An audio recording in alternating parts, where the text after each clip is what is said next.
নিয়মনীতি উপেক্ষা করে Faridpur medical college হাসপাতালের সামনেই গড়ে উঠেছে বেসরকারি হাসপাতাল ও ডায়াগনস্টিক সেন্টার। এছাড়া শহরের অলিগলিতে রয়েছে প্রায় 2 শতাধিক হাসপাতাল ও ডায়াগনস্টিক সেন্টার। এতে সরকারি হাসপাতালে আসা রোগীরা দালাল চক্রের খপ্পরে পড়ে মানহীন জায়গা থেকে চিকিৎসা নিতে গিয়ে ঘটছে প্রাণহানিও। যদিও তাদের বিরুদ্ধে ব্যবস্থা নেওয়ার কথা জানায় প্রশাসন। ফরিদপুর থেকে জাকির হোসেনের তথ্যছবিতে জানাচ্ছেন নাদিরা সুলতানা। ভালো চিকিৎসার আশায় দূর থেকে ফরিদপুর শহরে আসছেন রোগীরা, কিন্তু বাস থেকে নেমেই দালাল চক্রের প্রতারণার শিকার হয়ে খালি হাতে বাড়ি ফিরছেন তারা। কখনো ভুল চিকিৎসায় মৃত্যু বা অঙ্গহানির ঘটনাও ঘটছে।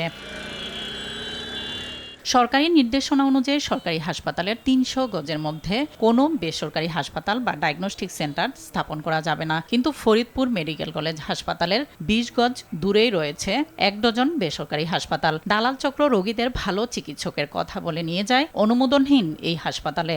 নামহীন গোত্রহীন বেশ কিছু ডায়াগনস্টিক সেন্টার ভুইপোরের মতো, মানে ব্যাঙের ছাতার মতো উঠেছে। 75% কোনো অনুমোদন নাই, কোনো লাইসেন্স নাই, কারণ এরা সেবার জন্য এই হাসপাতালগুলো করেন নাই। সরকারি হাসপাতালে বসে একজন বিশেষজ্ঞ ডাক্তার তিনি তার চেম্বারে বেসরকারি চেম্বারে যাওয়ার জন্য পরামর্শ দেন। ভুল চিকিৎসার মাধ্যমে তাদের বিভিন্ন সময় অঙ্গহানি সহ বিভিন্ন অপচিকিৎসা করে থাকে, যার অর্ধেকেরই নেই পরিবেশের ছাড়পত্র।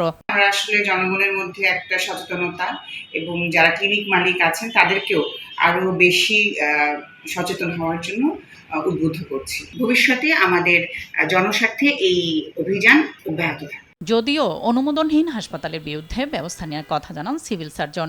আমরা প্রায়ই আমাদের অভিযান পরিচালনা করি। আপনারা জানেন যে গতকালও একটা অভিযান পরিচালিত হয়েছে এবং সেখানে একটা হসপিটালকে 1 লক্ষ টাকা জরিমানা করা হয়েছে। জেলায় 323টি বেসরকারি হাসপাতাল ও ডায়াগনস্টিক সেন্টার রয়েছে। অনুমোদনহীন প্রতিষ্ঠান বের করে দ্রুত কার্যকর ব্যবস্থা নেওয়ার দাবি সচেতন মহলের।